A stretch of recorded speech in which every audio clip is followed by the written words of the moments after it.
So we are now officially recording.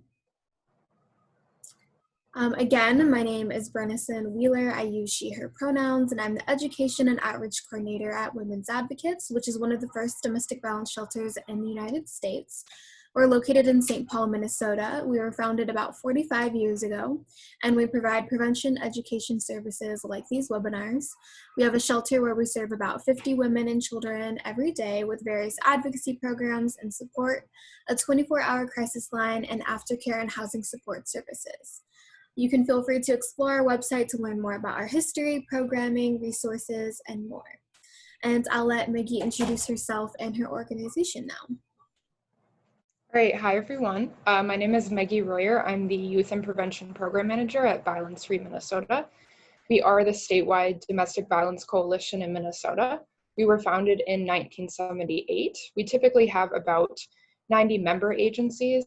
Many of them provide direct services to domestic violence victim survivors. So our goal as a coalition is really to support the work that our member programs do and work together to end relationship violence, create safety, and achieve social justice for all.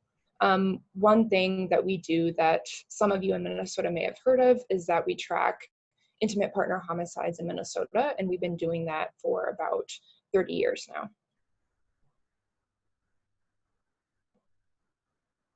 So now that you know a little bit more about us, we'd love to learn more about you. So in this poll, you'll select the choice that best describes your role in the community. If it's not listed here, feel free to write your position in the chat.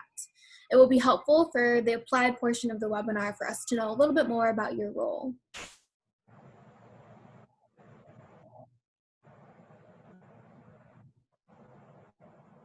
So I'll give about 30 more seconds for everyone to submit their votes.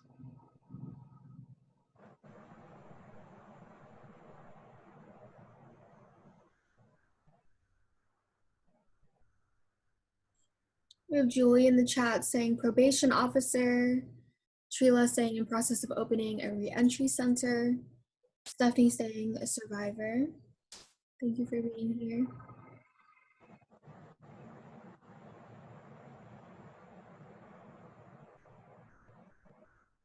All right, about 5 more seconds.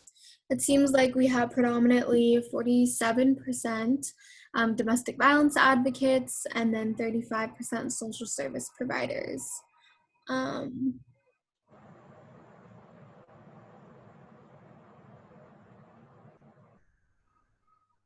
right, I'm gonna go ahead and end the poll and share the results with everyone. So yeah, predominantly domestic violence advocates, and then a handful of related advocates, so sexual assault or housing, health care providers, we have a few of those, and then another few of mental health care providers, a few educators, students, and then another larger chunk of social service providers, so social workers or case managers. So thank you so much for participating in that. That will kind of help us in the future as we move along in this webinar. So we'll advance. We'll start with a brief overarching definition of domestic violence, also known as intimate partner violence or relationship abuse, just so we're all on the same page about what we mean when we say domestic violence, which is an intentional and systematic pattern of physical and psychological abuse, threats, intimidation, isolation, or economic coercion used by one person to exert control and power over another person in the context of a dating, family, or household relationship.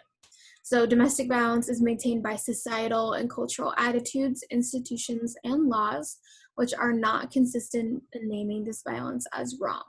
So this definition helps us really understand the scope and different tactics that are used in an abusive relationship and what the goal is, which is almost always to gain power and control over another person.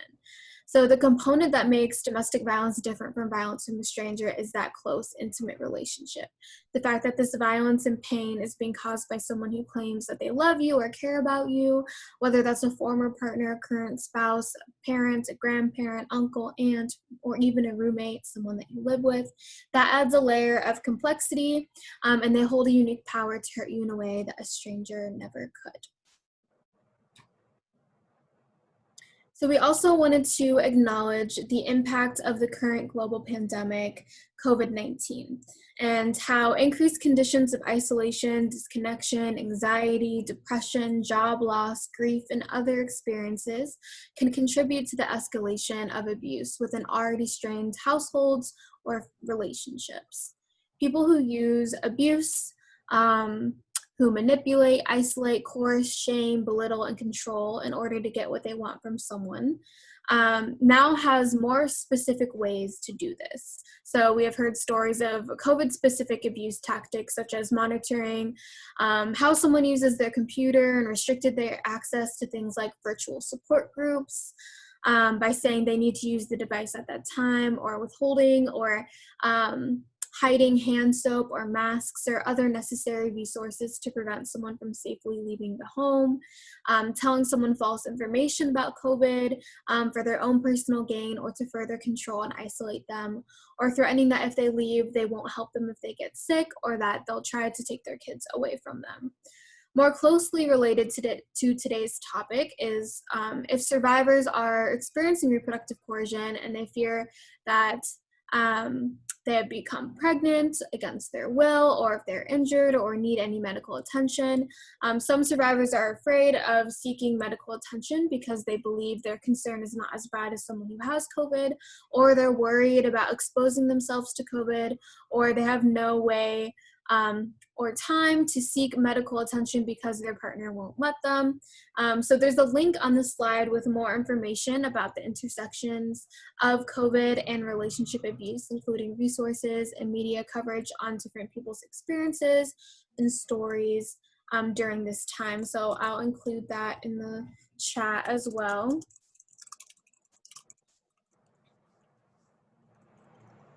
Right, so you can explore that document and resource to learn a little bit more about the connection, but we thought it was important to acknowledge that that is absolutely a part of the reality in present day. And I saw someone raise their hand.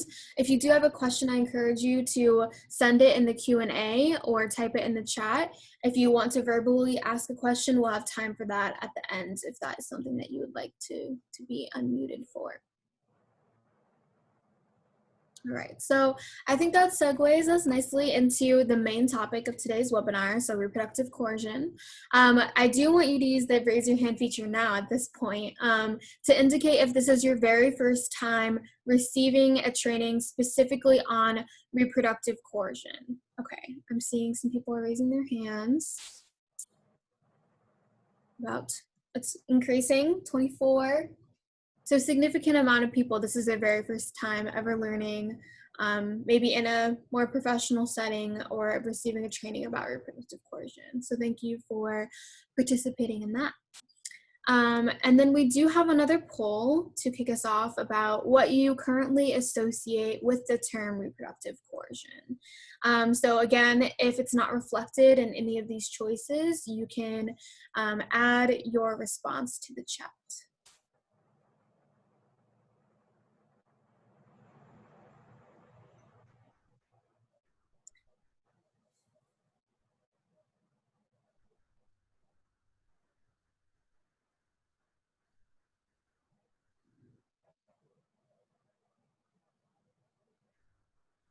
Give about 20 more seconds here.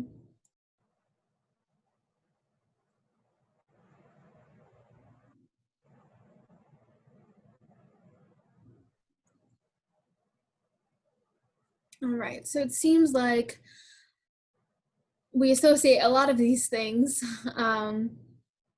with reproductive coercion. One of the ones that was selected the most was coercing a partner to have unprotected sex, as well as not allowing them to obtain or preventing them from using birth control, destroying or disposing of contraceptives,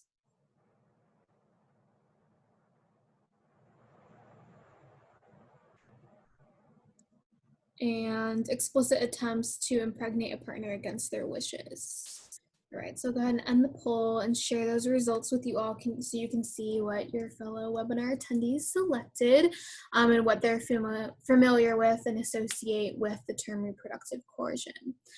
So reproductive control covers such a wide spectrum of behavior that, many individuals might not realize that they've been a victim of it, because some of its myriad forms present passively or even subtly. So take your friend who confides in you that her boyfriend hates wearing condoms and sweet talks her until she'll let him have sex with her without them because it feels so much nicer. And she gives in because he really loves her and she knows that she can trust him. Or the woman unlucky enough to have sex with a man who covertly removes his condom midway through sex without her consent or knowledge, an act known as stealthing. In which he and perhaps she probably doesn't know that that is a form of rape for which men have been convicted for. And then there's the guy who lied to his partner about having had a vasectomy, or the one who swore in his life that he'd withdraw during unprotected sex but got carried away in the moment, and the partner who said that they break up with their girlfriend if she didn't have an abortion, so she did even though she wanted the baby. Conversely, there's the man who wanted another child when his partner did not, who pierced holes in his condoms and acted surprised when she became pregnant. Or the woman who deceivingly, tells her partner that she's on the pill when she really isn't or hasn't been taking it consistently. So those are just some examples of how those different themes that we had in the poll kind of can manifest in real life. And the reason that we launched that poll in the beginning is because it's really important for us to have an awareness of what we currently associate with specific terms and who we associate them with. And we want to avoid individuals falling through the cracks and not receiving support or advocacy simply because they do not fit in the box that we've drawn that constitutes what reproductive coercion is. So the goal is that by the end of this webinar, what you associate with reproductive coercion and your toolbox for how to assess and respond to reproductive coercion will be expanded. All right. So when we talk about any form of abuse, it can sound really harsh, and sometimes people have a hard time believing that a partner or a loved one would do something so cruel. Sometimes it helps to hear some of these experiences in context. So this following quote is from a qualitative study, Miller et al., 2007, on male pregnancy promoting behaviors and adolescent partner violence. So this quote is from a 16-year-old female with a physically and verbally abusive partner who was 6 years older. She says, he used condoms when we first started, and then he would fight with me over it, and he would just stop using condoms completely and didn't care. He got me pregnant on purpose, and then he wanted me to get an abortion. So in this particular case, she left the relationship and continued the pregnancy. But unfortunately, instances like these are not uncommon. So according to a study by the Institute for Women's Policy Research, 40% of survivors of intimate partner violence report that a partner has tried to get them pregnant against their will or stop them from using birth control. So 84% of these survivors of reproductive coercion became pregnant. And now Maggie will talk a little bit more in depth about the actual definition of reproductive coercion.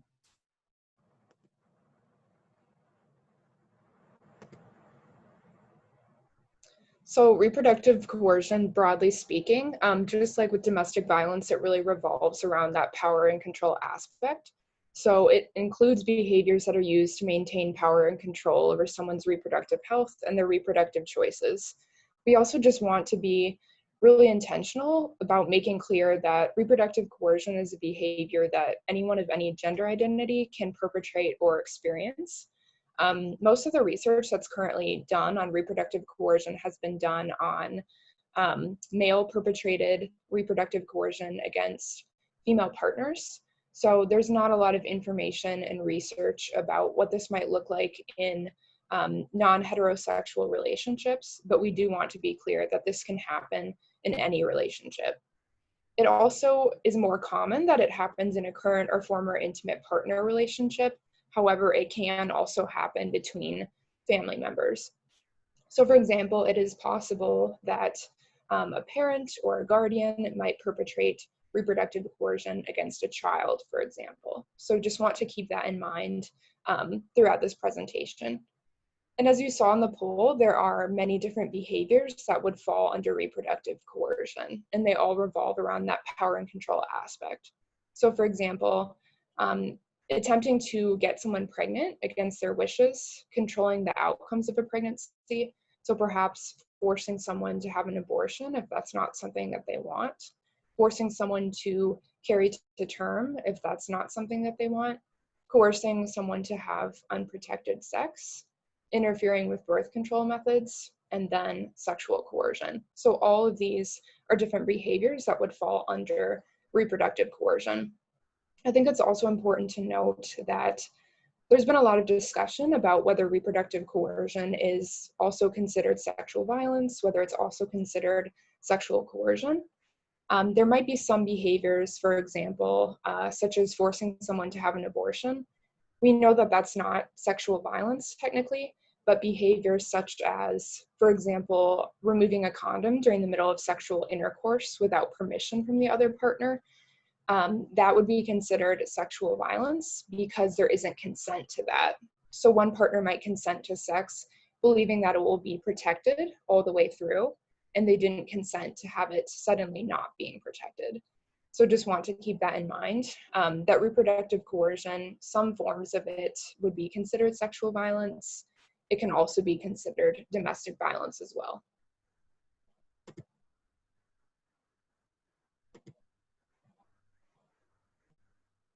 Okay, and then birth control sabotage. So in the poll, a lot of you mentioned that this is what you think of when you think of reproductive coercion. You think of birth control sabotage.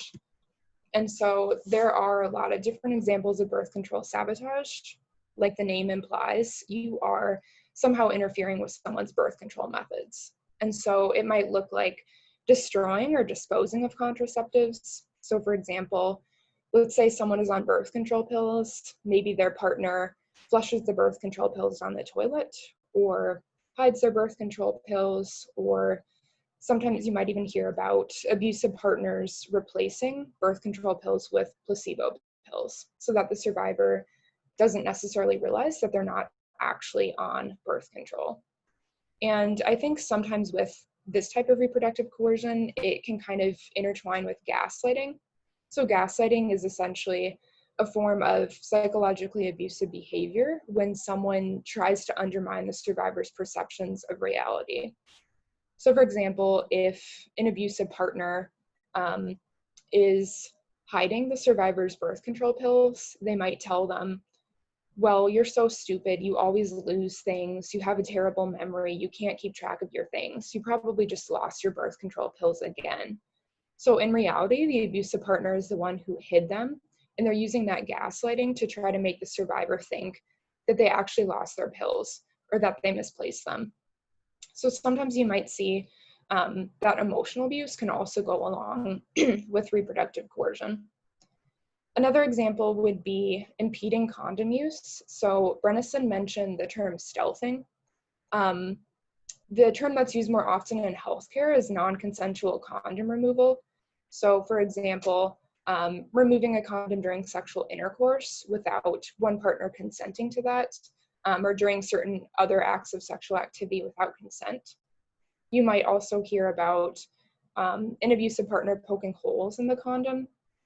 So again, that revolves around there's no consent to that. One partner is not consenting to have their method of contraception tampered with in that way.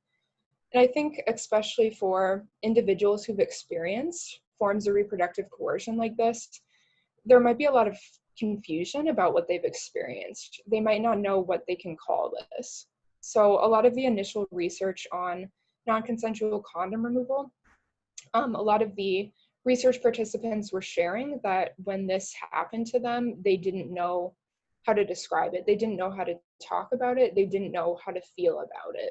So a lot of the participants shared that they felt violated in some way, but they didn't know whether they could call it rape or sexual assault or sexual violence. They didn't even know if they could call it a type of domestic abuse. And so because this behavior is not new, but the term and the research around it is so new, I think it can be very difficult for some survivors to really identify what has happened to them and how they can seek help. So that's, I think, an important consideration to keep in mind if you are working with survivors who've experienced this.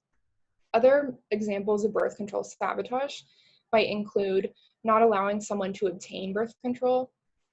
So possibly stalking them, monitoring their whereabouts, not allowing them to actually leave the house to go to a family planning clinic, for example, or withholding financial resources that someone might need to obtain birth control.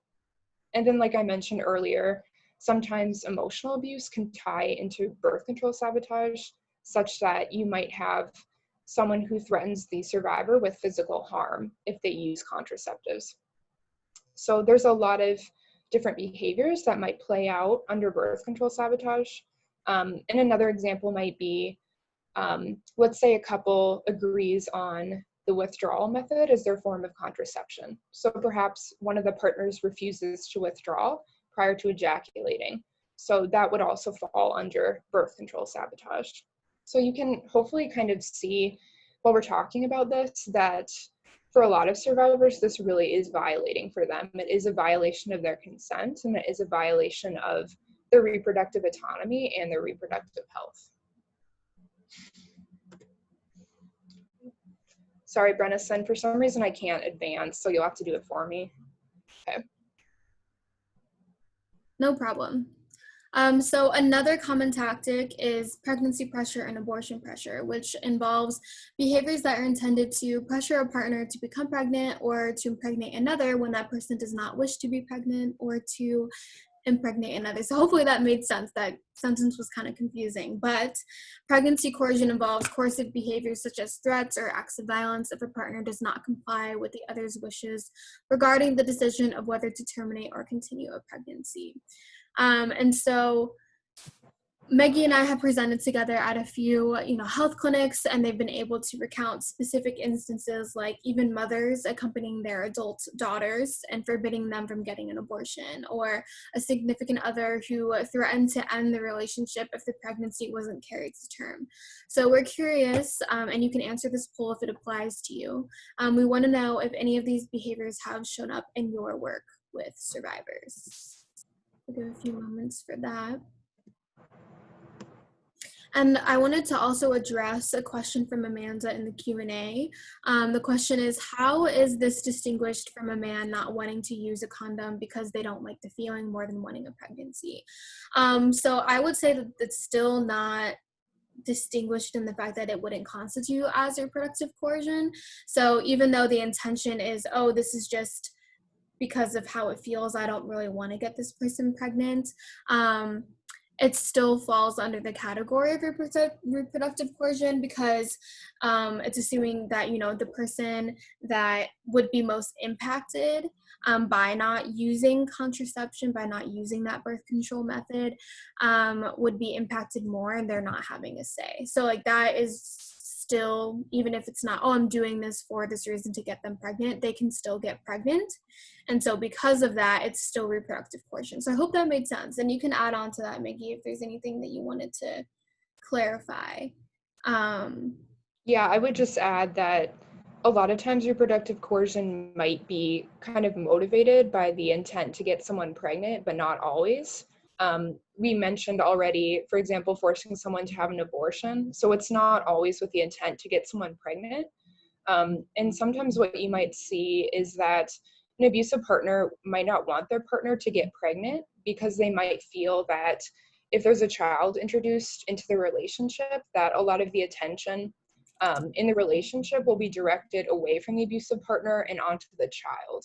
So in that sense, it's not necessarily about wanting the survivor to get pregnant. It's more about that jealousy and that excessive control that goes along with abuse. Yeah. I was just writing that this other person is still, trying to control that other person's kind of like reproductive rights. So, and decisions. So hopefully that is clear and makes sense. All right. So I'm going to share the results of that poll that I just launched and you all responded to. So the main thing that people have actually had experience and worked with people who have reported that they've been injured in a way that may cause a miscarriage. So that was one of the number one things. So that kind of surprises me. That's something that, we haven't encountered as much, but we have heard of things of, pushing an individual down the stairs or punching them in the stomach, or even, slipping something into their drink that will cause them to have a miscarriage, or just other different methods as well. And then another one that people reported, having worked with survivors who have experienced forcing a partner to terminate a pregnancy when they do not want to. And then another was forcing a partner to carry to term against their wishes through threats or acts of violence. Yeah. And then there were also votes for all of the other forms too. So people are definitely seem like they are experienced with encountering people who have experienced reproductive coercion. So thank you for your questions and your input on that. Okay. So before we get into the more kind of like applied section of the webinar, we thought it would be important to discuss a little bit more about the who behind reproductive coercion. So we want to first and foremost make it very clear that any and all genders, as Maggie stated at the beginning, can and do experience and perpetuate reproductive coercion. So this includes men, women, transgender men and women, and gender nonconforming or gender fluid individuals. So it can happen in heterosexual and lesbian, gay, bisexual relationships. It can happen between a man and another man, a woman and another woman, a woman and a trans man. It can also be caused by a friend, stranger, or family member. So we want to just make sure that while a lot of the information out there about reproductive coercion focuses on women, that's not the only, gender that it impacts. So we want to just be clear about that. And another thing, just to kind of tie in some like popular culture, things that you may have heard of, men specifically interfering with women's birth control particularly made headlines in 2018 when Saturday Night Live cast member Pete Davidson joked about messing with Ariana Grande's birth control. He said, "Last night I switched her birth control with Tic Tacs," and he went on to say, "I believe in us and all, but I just wanted to make sure that she can't go anywhere." And while that may be humorous and lighthearted to some, that's a prime example of reproductive coercion and the intentions behind it, but many people may not recognize it as such. And then similarly, a year prior in 2017, actor Ian Smower-Halder, I can never pronounce that, admitted that he decided to start a family with his wife, Nikki Reed, by taking the birth control pack from her purse and throwing the pills in the toilet. And yes, women have been known to do a similar type of thing too. And there is another very notorious columnist, Liz Jones, who confessed to being so desperate for a baby that she'd stolen her then husband's sperm from his used condoms in the dead of night and inseminated herself. But she represents a very tiny minority of what reproductive coercion is. And the reason for that is very, very obvious. It's mainly women who do suffer from the consequences of reproductive abuse. So they're the ones who need to get a prescription for the morning after pill, who need to go through abortions, get pregnant, endure childbirth. They're the ones who are kept in poverty by having unwanted children, who can't get a job or improve their education. So I mentioned all of this to say that while people may not feel like they know about reproductive coercion, oftentimes people do, because it's in the media, because it happens in real life to people all the time, but they might not recognize it as such or know it. So the previous slides with the bullet points can kind of sound daunting, but reproductive coercion can manifest, like Maggie mentioned earlier, as either psychological abuse or physical violence or both. It can range from emotional blackmail to sabotaging contraception, and then on the more extreme end that we've talked about already, deliberately bringing on an abortion by like spiking someone's food or drink or forcing them into getting one. So I have a lot to say on this slide, but I'm gonna kind of try to keep it condensed. But I also wanted to bring up female genital mutilation because I feel like it's something that people don't really talk about, or they kind of don't want to believe or recognize that happens. but the person performing the mutilation typically has intentions of trying to control when someone can get pregnant or believing that the mutilation will increase their marriageability. So female genital mutilation involves the partial or total removal of external female genitalia or other injury to the female genital organs for non-medical reasons. So female genital mutilation can cause severe bleeding and problems urinating, and later cysts, infections, as well as complications in childbirth and increased risk of newborn deaths. So more than 200 million girls and women alive today have been cut in 30 countries in Africa, the Middle East, and Asia, where female genital mutilation is concentrated. And it's also mostly carried out on young girls between infancy and age 15. So I wanted to just include that. That could be an entire webinar on its own, but we'll leave it at that for now. You can explore the link that I added on the slide if you want to learn more. But lastly, I also wanted to mention that for the who experiences reproductive coercion, there's particular people who experience it at higher rates. So one study found that 1 in 8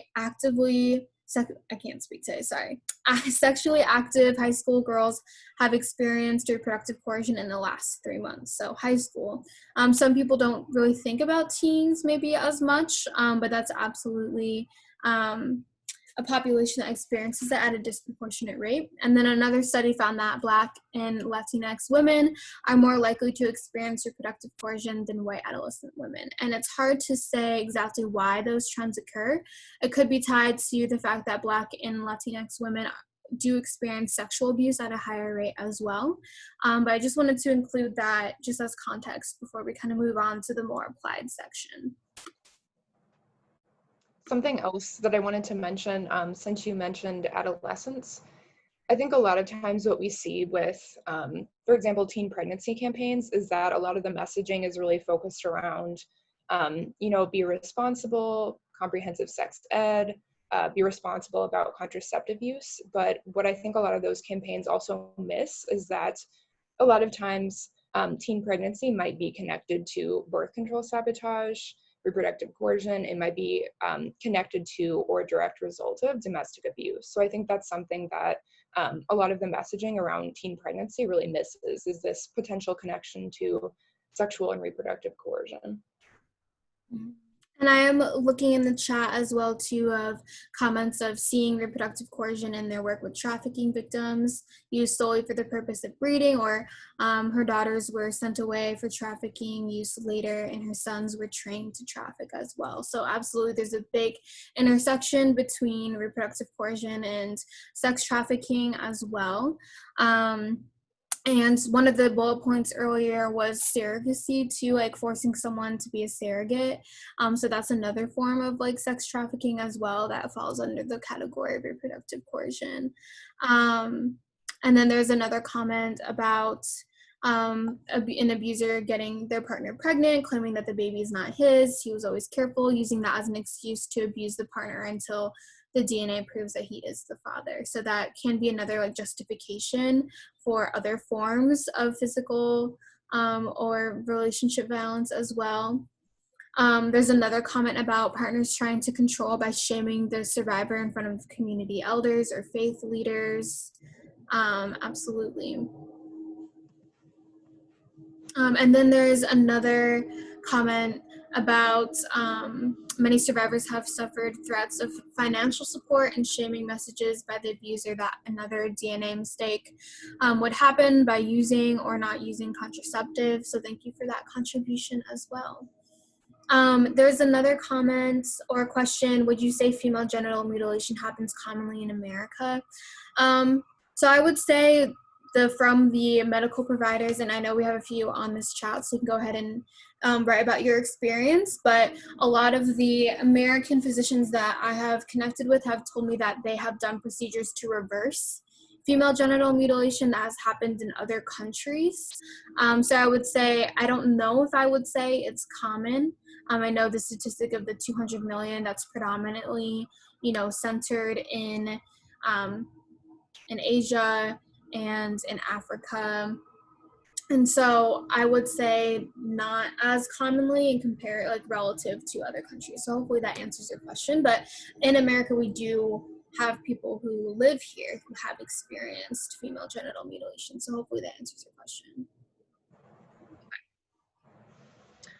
So we will advance on. We just talked a lot about when reproductive health is jeopardized, but there's a lot of amazing work being done all over the world in the name of reproductive justice. So reproductive justice is different from reproductive rights because reproductive rights are centered around the legal rights to access reproductive health care services like abortion and birth control. But reproductive justice links reproductive rights with the social, political, and economic inequalities that affect a woman's ability to access reproductive health care services. So core components of reproductive justice include equal access to safe abortion, affordable contraceptives, and comprehensive sex education, as well as freedom from sexual violence. The reproductive justice movement was started by BIPOC or Black, Indigenous, and people of color and low-income folks who put the focus on freedom to control one's own body with dignity, to dismantle barriers to access in a way that is intersectional, social justice focused, as well as collectivist and structural. So I included a bunch of different links on the slide if you'd like to explore this movement and these organizations further. And IPAS, I think that's how it's pronounced, but it's spelled IPAS, is the only international organization solely focused on expanding access to safe abortion and contraceptive care across Africa, Asia, and Latin America. They work with partners to train abortion providers, connect women with vital information so that they can access services, and to advocate for safe legal abortion. So hopefully we'll partner with an organization like Sister Song or Black Women's Health Imperative on a future webinar. So let us know if that's something that you would be interested in. But we'll kind of leave the reproductive justice combo at that and then turn it back to Maggie. All right, so now we're going to go more into universal education. So really trying to think about moving away from when you're talking with survivors about their experiences of violence and reproductive coercion, moving away from a screening and disclosure model more to a universal education model. And essentially what universal education means is that every patient, every visit, for medical care, you have discussions about healthy relationships, or every client that you have in your agency, you have discussions about healthy relationships. And it should never, universal education should never be something where you pick and choose. Universal education doesn't mean that you only have conversations on healthy relationships with female identifying clients or female identifying patients. It means that you have them with everyone, because just like with reproductive coercion, individuals of all gender identities and sexual orientations can experience abuse. So I think a lot of us have probably, when we go to the doctor, we're typically asked a long list of questions. We might be asked, how often do you drink? How often do you smoke? Do you have any allergies to medications? A lot of questions about family history, questions about chronic disease. So we're asked this litany of questions, and for some of us, it might feel kind of like they're just checking off the boxes. That kind of model doesn't work effectively for domestic violence and reproductive coercion. That's not a conversation, it's really a checklist. So when we talk about universal education, we're really talking about moving away from that kind of model and moving more into a discussion with the client or with the patient.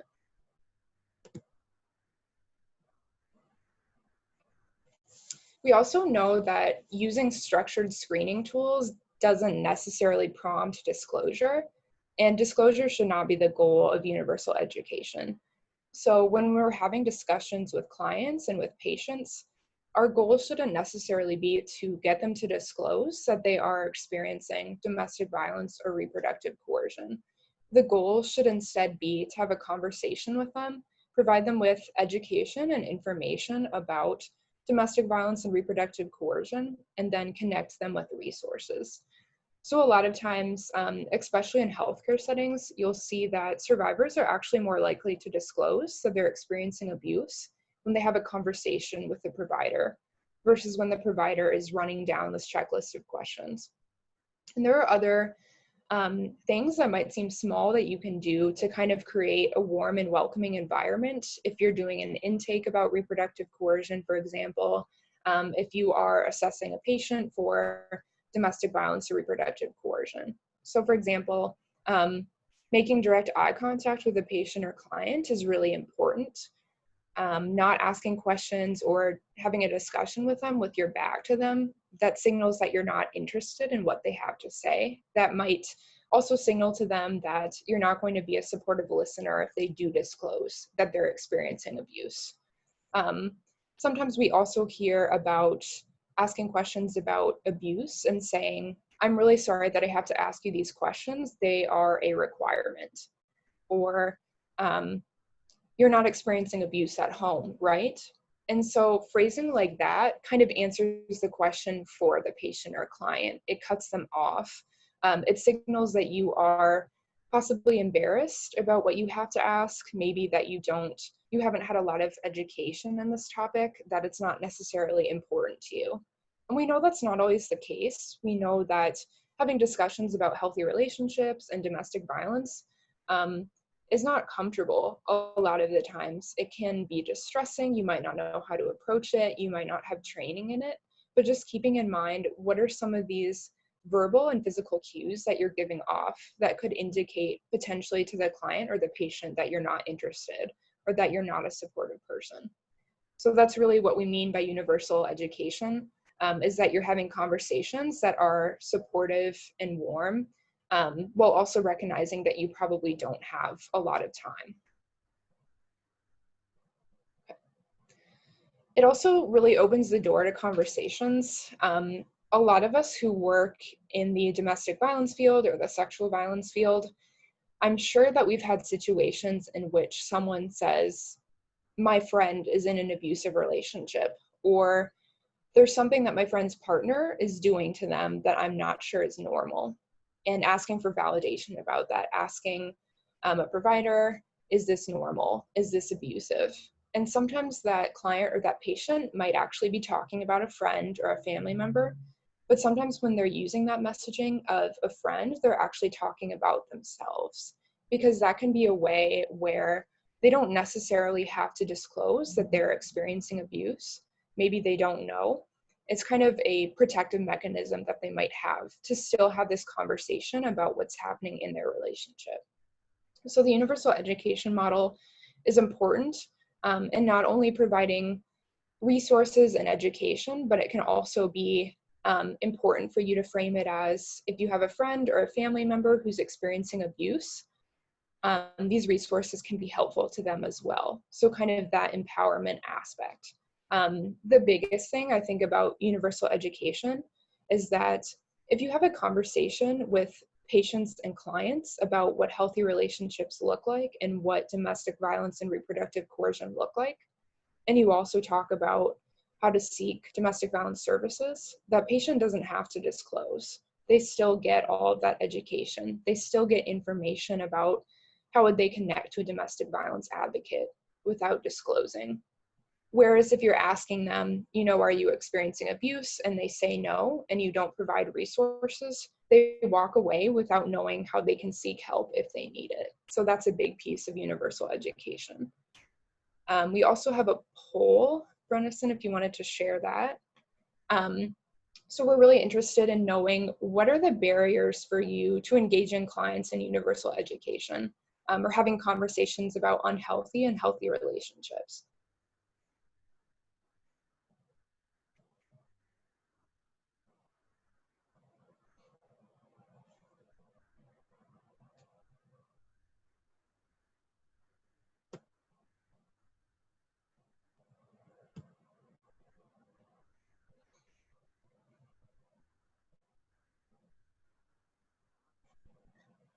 We'll give you a couple more seconds to submit your responses.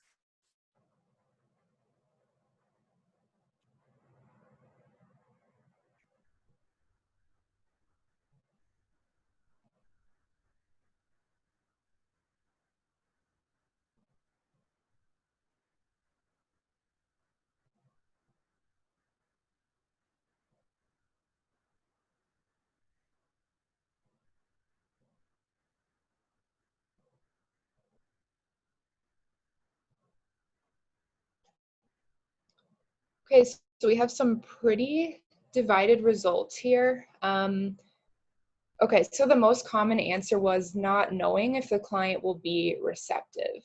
The next common one was not enough time. I can certainly understand that. Yeah, not knowing how to bring it up, not feeling comfortable. But the biggest thing was not knowing if the client would be receptive. Yeah, I think another topic that we didn't include in here is also for healthcare providers, mandatory reporting and concerns about that. I think that's another thing. And like I mentioned earlier, these conversations can be uncomfortable. It can be distressing. You might not know what impact it might have on the client. I also see that someone in the chat mentioned needing resources to be able to offer. It's difficult to screen and then not have the resources to follow up on that. So a lot of people are having the same concerns that all of you are having. Just there's so many barriers to addressing this and making sure that you need to have resources on the back end. All right, so we can go ahead and move forward. So we also wanted to talk a little bit about universal education during a pandemic. So Brenison and I are used to doing this presentation in person. We're not used to, living in a world where a lot of interaction with clients and patients has transitioned to telehealth. And so I know this has brought up a lot of barriers, especially around confidentiality and safety, even just technology concerns. So it's really imperative always, but especially if you are doing some sort of telehealth visit with a client or patient, that before you have any sort of discussion about domestic violence or reproductive coercion, that you know as much as possible what kind of environment that client or patient is in and who else is around them. Because you might be working with a patient, for example, whose abusive partner is in the next room. Maybe the abusive partner is listening in on the conversation. Maybe their device, their computer, or their phone is being monitored by their partner. So it's not always necessarily a safe environment anymore when someone might be at home isolated with an abusive parent or an abusive family member. And so kind of just making sure that you take stock of, is now still a good time to talk? How are you and your children doing? So seeing if you can get any sense of who might be in that room. And sometimes you might have indications that it's not safe for you to talk about domestic violence or about reproductive coercion. So just watching out for, what are those verbal and environmental clues that might signal that a patient or client isn't really in a safe space to be able to talk. So I'm trying to think of some examples about what we've heard about what might indicate that. Some of our domestic violence programs have shared that they might be calling a crisis line from their closet or from their bathroom because they're isolated at home with their abusive partner. Or maybe you're in the middle of a telehealth visit and the patient or client is not making eye contact with you. Maybe you can hear some sort of disruption in the background, or they're very particular about how they answer questions. So just kind of keeping in mind that there are some cues that you might want to watch out for. And the reason that this is so important is that, like we mentioned, domestic violence and reproductive coercion revolve around control. And so when an abusive partner feels like they're losing control over the survivor, that's when there's greater risk for that survivor. So if the abusive partner overhears that you are talking with a client or patient about abuse in the relationship, that could potentially lead to additional danger for that survivor.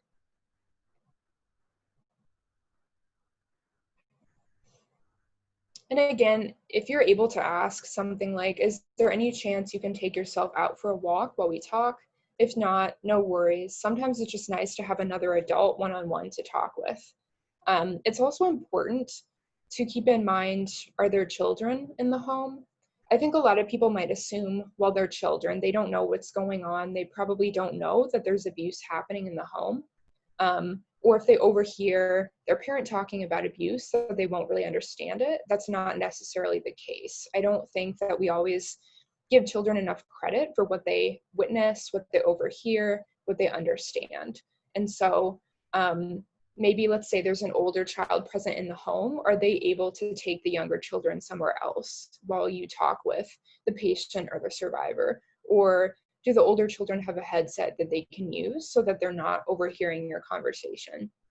Because you never know. Maybe you have a conversation with the patient or the client about abuse, and then one of the children mentions something about it to the abusive parent or family member or partner, and that could be potentially dangerous.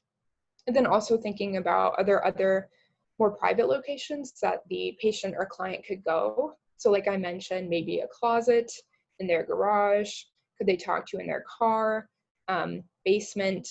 We've even heard of some people going up on the roof. Obviously that has to be safe, or in the bathroom. And on the slim chance that you get cell service in a park, for example, or you can do a phone visit in the park, for some people that might be another option.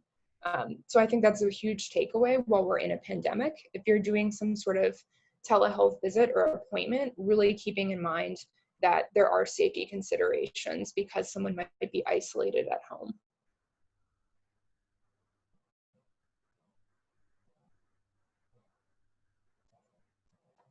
So now we'll talk a little bit more about how to engage people in universal education about healthy relationships and relationship abuse, with also like a specific focus on COVID as well. So I do have a link at the bottom of this slide too about considerations when having a conversation about domestic violence. So with this slide, someone can absolutely agree that everyone should receive education about the components of a healthy relationship and how to recognize signs of abuse. But it can be difficult to be the person to initiate that conversation. So I'm curious to know which of the following best describes your comfort level in discussing domestic violence.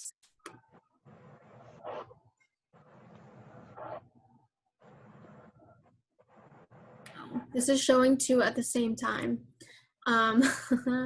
So you can select what is your comfort level in discussing domestic violence, and then you can compare that to what your comfort level is in discussing reproductive coercion.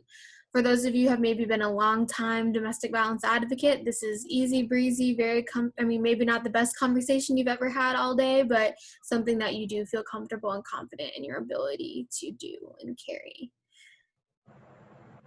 So I am seeing a little bit of a difference between discussing domestic violence versus reproductive coercion so far, where more people are reporting that they're more comfortable in discussing domestic violence than they are in discussing reproductive coercion.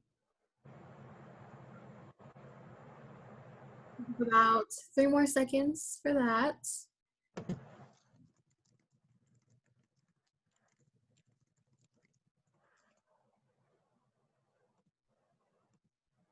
So you just click the response, and then I think you can just hit submit for the sharing. Yeah, you can share answers in the chat as well. So I'll go ahead and share. So you can see that the majority of people who submitted their vote for the domestic violence poll said that they're extremely comfortable. And then we have 27% saying they're moderately comfortable, 20% saying comfortable, 15% saying not really comfortable, and then also a handful saying they're also extremely comfortable discussing reproductive coercion. So thank you for participating in that poll. We've heard from providers and advocates that they only really feel compelled to educate someone or engage in a conversation about relationship abuse if they're worried that someone is experiencing it. But if they're pretty sure they're not, they don't really see why it would be necessary to bring it up, especially if they're on a time crunch. But universal education, as Maggie stated earlier, is important for many reasons. So one, someone can be experiencing relationship abuse, and if they don't know it's abuse, how would they be able to communicate that to you, or how would you be able to tell? And then two, using the universal education approach and saying things like, I talk to everyone about this, underscores how it's important for everyone to know and talk about, and they don't feel signaled out or targeted, and that they actually feel cared for, that someone, cares about the nature of their relationships and how it impacts their overall health.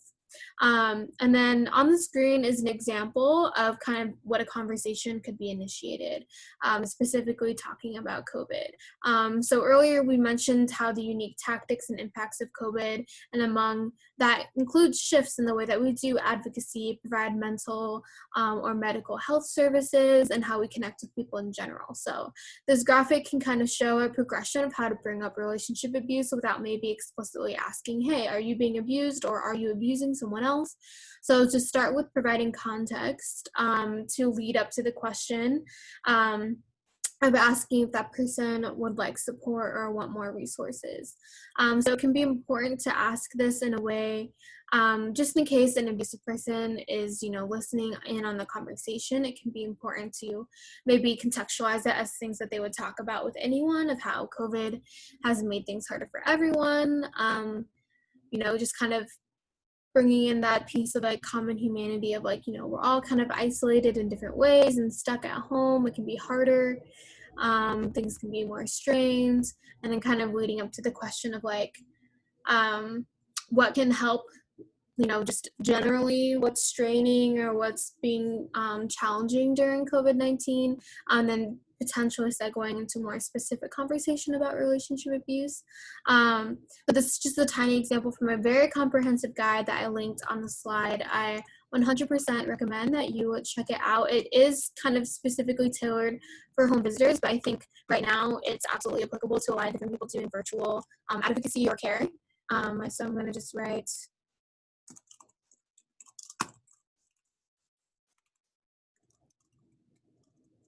that, and that's in the chat, and you can check it out. Just so we don't spend too much time on that today, but you have some resources if you'd like to explore that further. And then segueing into being able to connect someone to specific resources, that can also be difficult, as someone in the chat mentioned earlier. So again, I linked another helpful guide at the bottom of this slide for you all to explore.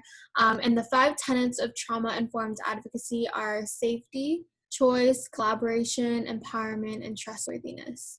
So you can see many of these tenets being employed in this example of using language that conveys that their safety is a priority, providing options and explicitly giving someone the choice and not being judgmental about what they choose, being supportive in a way that works with what that person needs and allows their desires as they see it to be centered, asking what's comfortable can help establish trust, and validating that they don't deserve to be treated in a harmful way and that they're worthy of love and respect can be empowering.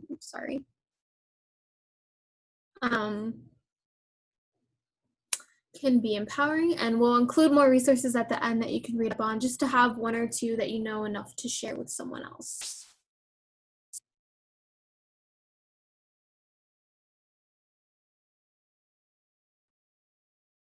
Sorry, I was muted. So we are going to move into talking more about universal education, specifically for reproductive health and reproductive coercion. We already did the poll asking about what is your comfort level in discussing reproductive coercion. So most people had at least some comfort with this, but I think it is a difficult topic, especially because there is not a lot of information about it. A lot of people haven't necessarily even heard the term reproductive coercion. So I think sometimes not knowing how to name a behavior or sets of behaviors can make it really difficult to talk about.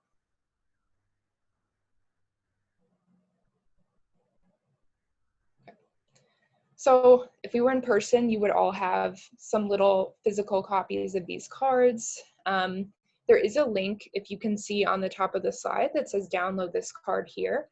So there are PDF copies of the card available. The link will also take you to a website where you can order additional cards. So these cards were created by a national domestic and sexual violence and child abuse organization called Futures Without Violence. There are a lot of different versions of these cards in many different languages. I think their most recent cards they developed were in Arabic. They also have them in Spanish, English, Chinese, Tagalog, Vietnamese, and they also have them for different populations. So they have cards for Native and Indigenous survivors, LGBTQ+ survivors, survivors of color, etc. So as you can see with the bottom image, these cards fold out into different panels, and each of the panel has information and questions about healthy and unhealthy relationships. So this particular card that we're looking at right now, this is specific to reproductive coercion, but it also has some information generally about healthy relationships.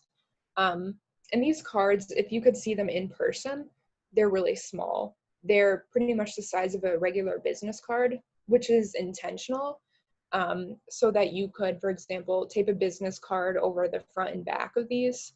Some people might slip the card in between their phone case and their phone. Someone might even put them in their shoe. Some people might put them in their pocket. And this is intentional because for some people, it might not be safe for them to take a book about domestic violence or reproductive coercion or a regular size brochure, because that's not very discreet. So keeping in mind that for some clients and patients, it might not be safe for them to take something because their partner could go through their belongings and find this. And also keeping in mind, even if someone can't take this small card, what are other ways that they could get information? So for example, we've heard from some healthcare providers that if they've had a patient who couldn't take a physical card, maybe the patient would put a hotline number in their phone under a different contact name. Maybe they memorize the hotline number. Sometimes people write down the hotline number instead. This is also why it's so important to have those conversations about healthy relationships, because even if someone can't take a physical brochure or a physical card, they are hopefully still taking some of that information in mentally that you shared with them during that discussion. So we're not going to go over all of the card panels today because there are quite a few of them. This specific card panel talks about healthy relationships. So when you start a conversation about domestic violence or reproductive coercion with patients and clients, it's important that you explain why you're talking about this.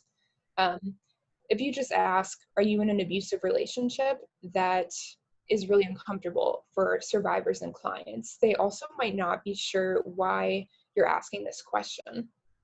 So you might say something like, we've started talking to all of our patients and all of our clients about healthy relationships and how you deserve to be treated in a relationship. Relationships can have a strong impact on your health. We care about your health and your well-being, and this is why we want to have this conversation. So explaining why you're having it can help people feel more comfortable. It also might help them not feel as singled out, versus if you said, are you experiencing abuse? It's also important to start out by talking about healthy relationships. Sorry, could you just go to the previous one again? To start out by talking about healthy relationships, because not everyone knows necessarily what a healthy relationship looks like. So framing it first, talking about in a healthy relationship, your partner supports your decisions, they support you using birth control, they're kind and respectful to you, you feel like you can be your own person. So in a healthy relationship, you should be able to spend time with other people, with friends and family, without necessarily feeling like you always have to be with your partner. So starting out by framing it about what a healthy relationship looks like can be helpful.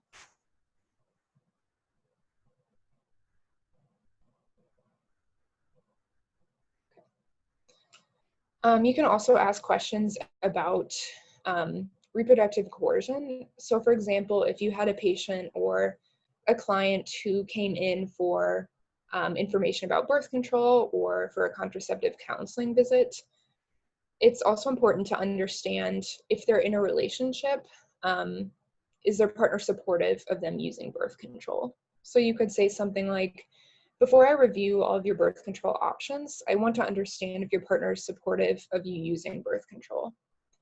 Has your partner ever messed with or tampered with your birth control or tried to get you pregnant when you didn't want to be? So kind of gauging that. You can also ask about condom usage, like does this client or patient constantly have to negotiate condom usage with their partner, or are they in a relationship in which their partner is really respectful and supportive about their contraceptive choices? But I do think there's something tricky about this, especially with reproductive coercion. Like I mentioned earlier with the gaslighting and hiding someone's pills and then telling them that they lost them, sometimes people genuinely will not know if they are experiencing reproductive coercion. Sometimes people might say, well, the condoms that we use break really frequently, or no matter what I do, I always lose my birth control pills, or it seems like I always misplace them somehow. Or, there have been times in which my partner, I've asked them to withdraw before they ejaculate, and sometimes they say that, it just feels too good and they don't want to stop, or that they couldn't help themselves.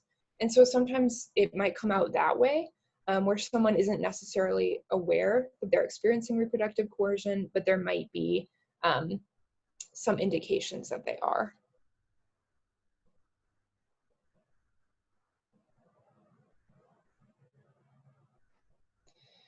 And then also talking about pregnancy.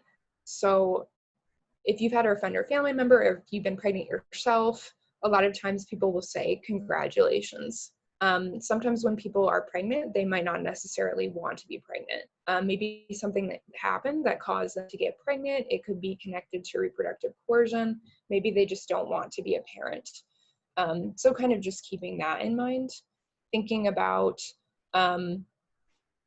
we ask all of our patients who come in for pregnancy tests if they're able to make decisions about pregnancy and birth control without threats or fear from a partner. So questions that you might ask that would lead to discussion could be, has your partner ever hurt or threatened you because you didn't agree to get pregnant? Has your partner ever told you that they would hurt you if you had an abortion against their wishes, for example?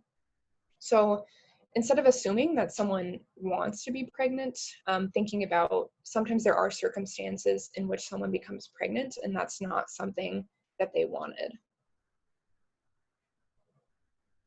And then we have a poll about these cards. So we're interested if you could see yourself using these cards. Again, it's really difficult because you don't have physical copies of them, but if you want to download these on your own and think about how can you use these, see if you can talk to a friend or family member and maybe role play how you would use these, that could be helpful as well.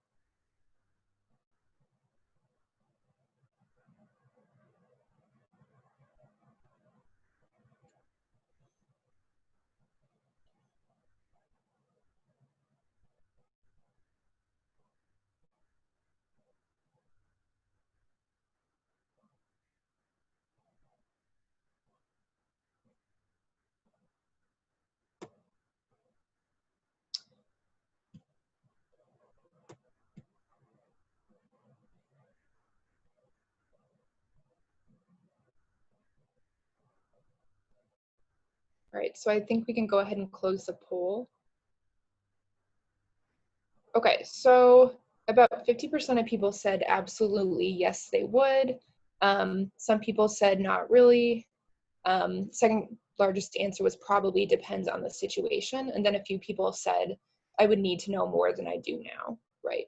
Yeah, so I think unfortunately, if we were in person, we would be able to physically practice role playing and using the cards. That's just a drawback of being in a webinar. There's also a question in the chat about, could you add your program contact to these cards? You could, for example, you could make your own cards if you wanted. If you have like a sticker that has your hotline number or your agency's number and you wanted to place that on the back panel, you could also do that as well. Also, if you go on the Futures Without Violence website, there, where you can order the cards, there's actually contact information for where you can reach out to them and ask if you want to localize the card, if you want to insert your own information on it, you can ask them about how to do that. So we can send out the link for that as well, because a lot of the resources on the back of these cards are national, and they're not necessarily as applicable or as helpful as a local resource.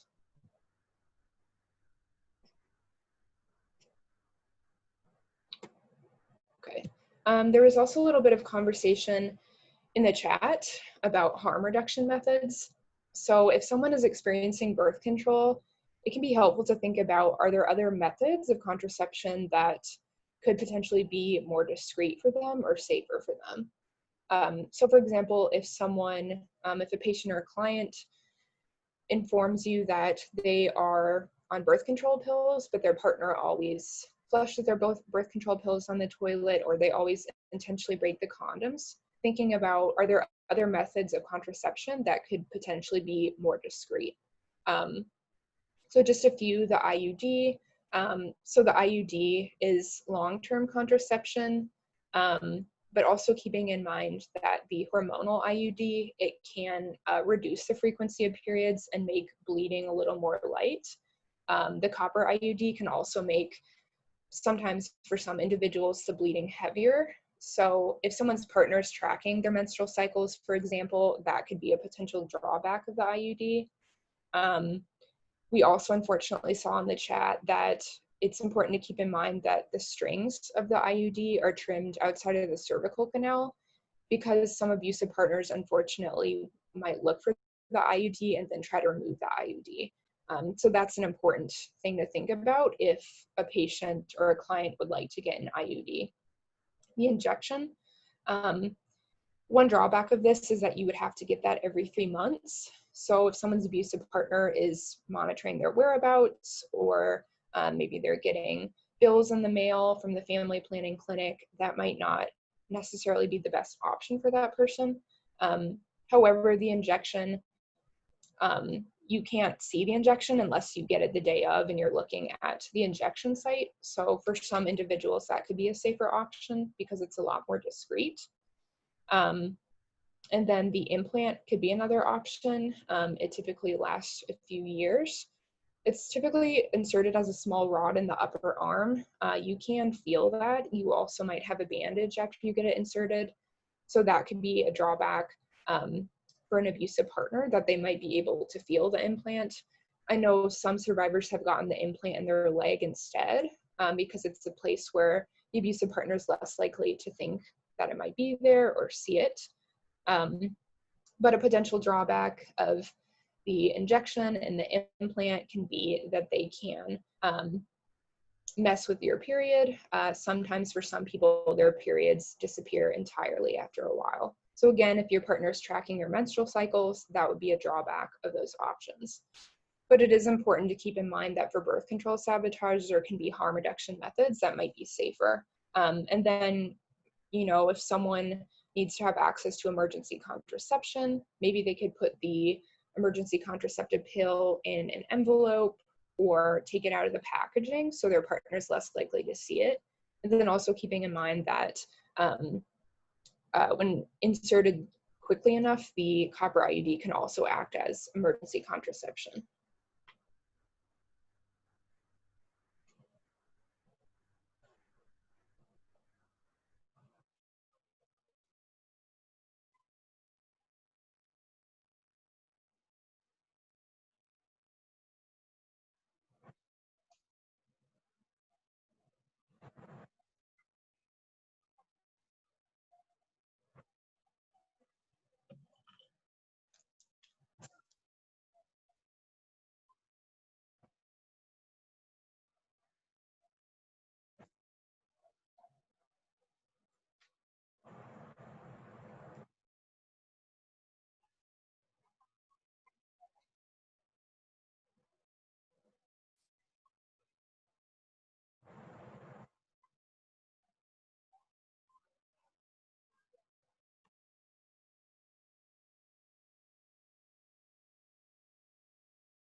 Yeah, I just wanted to thank everyone so much for taking an hour and a half out of their days and listening to this webinar.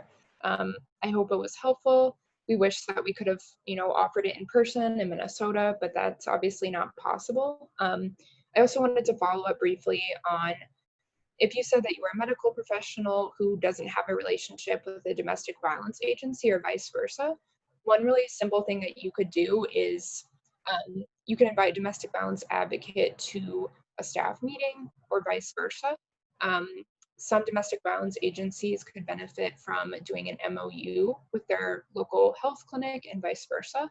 Um, and it's even just helpful. Sometimes healthcare providers might, call up the administrative line at their local domestic violence agency and just ask questions about if I have a patient who's experiencing abuse, how do I handle this? How do I make this referral? If you can establish those partnerships early on, it can be really helpful so that if you do have a client who's experiencing domestic violence or a patient, that you know what to do. You don't have to kind of be on the spot. So just thinking about some of those simple steps that you can start right now.